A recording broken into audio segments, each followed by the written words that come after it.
So I went to go see the American version of Oldboy. It's based off of Park Chan-wook's 2003 film of the same name, which was itself based off of a mid-90s Japanese manga. Now, this one stars Josh Brolin, Elizabeth Olsen, and Sharlto Copley, and it's directed by Spike Lee. And I gotta say, just like the original Korean movie, it's kind of fucked up, folks. Just a messed up movie.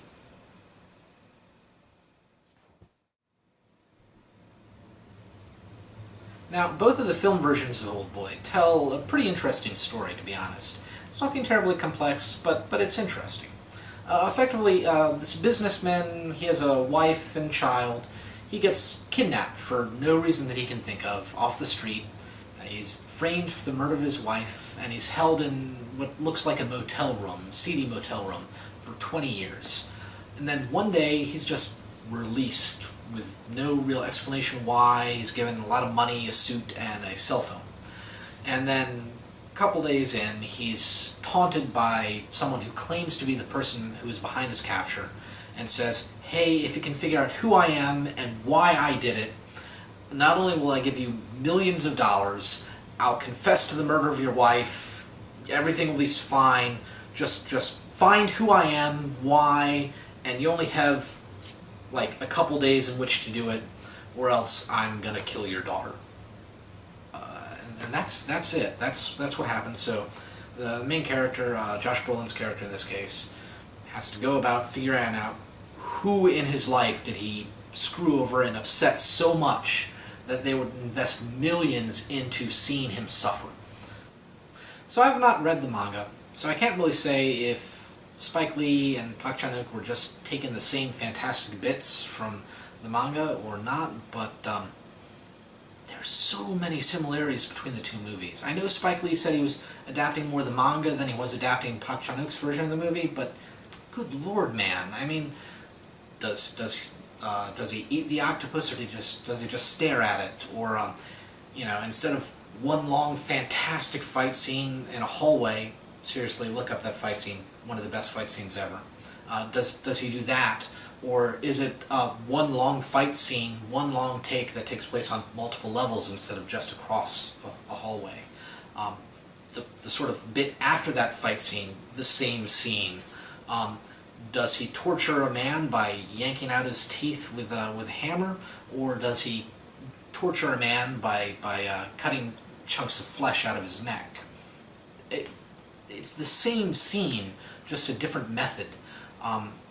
And when you get two films that are that similar, especially when they're telling the same story, you can't help but compare them against each other, which unfortunately does a disservice to this American version, because you're comparing a decent movie to a really fantastic movie, which is going to make it seem that much worse in the comparison. Seriously, in spite of what you may have heard, there's nothing bad about this movie at all. The acting's fine, and admittedly, Josh Brolin isn't who I would have cast in the role, but he does a good job. The directing and the cinematography, likewise, just fine. And, admittedly, the fight scene in the middle isn't my favorite. It's not as good as the Korean version, but it's still several minutes of uncut fight scenes, just one long take. And that's bloody impressive, regardless. It's a impressive, laudable feat. So, good on that. If I do have any problem, really, it's with the writing. And that's not to say the writing is bad, mind you. It's just some of the writing choices I don't really agree with. And to an extent, I don't really think it's the writing team's fault, exactly. Like, the original Korean version, it has this big twist at the end that's the exact same twist in the American version, so that carries over really well. But the Korean version has this other little punch that it really follows up with, that really drives it home, and is part of what makes the movie so memorable, so impressive.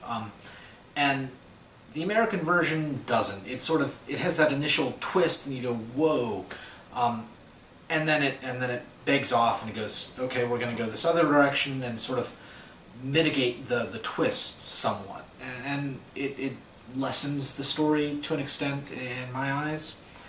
And then the movie feels ever so subtly foreign. It doesn't feel like an American story, which is ostensibly what they're trying to tell. And